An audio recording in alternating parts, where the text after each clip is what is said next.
You're thinking about a big change in your career. But if thinking about building a business actually worked, you'd already have one, but you don't.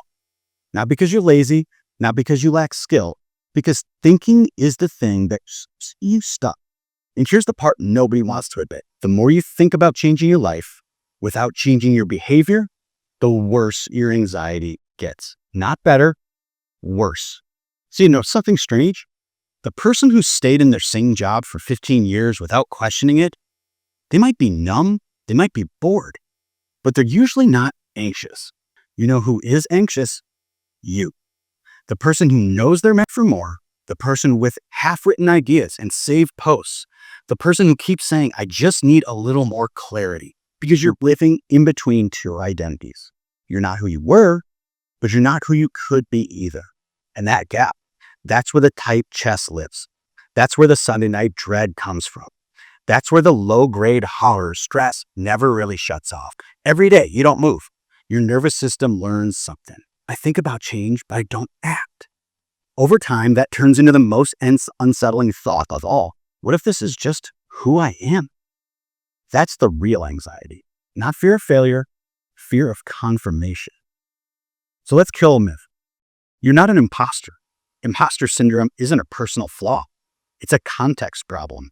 It only shows up when you're trying to win someone else's game by their rules. You're standing in the wrong lane. The problem isn't that you lack skills. It's that you don't clearly see your edges and how you can use them. So you just default to comparison. They're better at marketing. They're louder. They're more confident. They're not better. They're just not you. And when you don't know your lane, everything feels threatened. Clarity alone doesn't fix anxiety. You can understand yourself perfectly and still feel miserable if you don't move. That's why therapy doesn't really work, because your body knows the truth before your brain is. It knows when you're capable and choosing not to act. That tension doesn't go away with insight. It goes away with evidence that you're someone who moves. That's why the smallest actions matter more than perfect plans. Build something tiny, sell something simple, make one real offer to one real person, not to succeed, to send a new signal. I act. That single signal changes everything.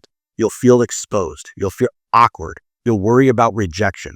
But here's the trait no one spells out. The discomfort of inaction accumulates. 3 more years of thinking hurts far more than one imperfect step today. And almost always, the fear is louder than the reality. You imagine disaster. You act. Nothing explodes. You learn. Momentum starts. Anxiety fades, not because you became confident, but because you became occupied with building. So stop treating anxiety like an enemy. It's not a bug. It's a signal. It's your system saying you're ready. And you're frustrated that you're still standing still. You don't need confidence. You don't need permission. You don't need the perfect idea. You need one small, real move, then another.